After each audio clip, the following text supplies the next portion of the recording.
तो नमस्कार दोस्तों, पवन सिंह फाइनली एक नया सॉन्ग लेकर आ चुके हैं टी सीरीज भोजपुरी चैनल से, जिस सॉन्ग का नाम है भौजी रे थोड़े थोड़े।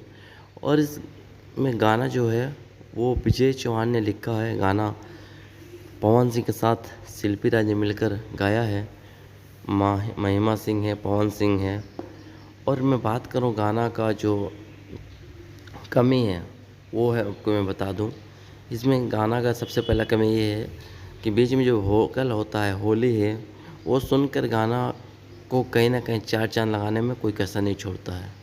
और दूसरा कमी है कि गाना काफ़ी स्लो है, थोड़ा सा स्पीड होना चाहिए था। और तीसरा कमी ये है कि इसमें थोड़ा सा पवन सिंह का डांस जो है थोड़ा सा स्पीड होना चाहिए था। और इसका अच्छाई का बात करूं तो गाना ऑल ओवर अच्छा है, आप सुन सकते हैं अपने घर वालों के साथ बैठकर। और दूसरा बात है कि इसमें कोई अश्लील नहीं है, आप जितना बार सुन सकते हैं सुनिए, कोई दिक्कत नहीं है। और प्लीज़ जाके गाना सुनिए टी सीरीज हमारे भोजपुरी चैनल पर।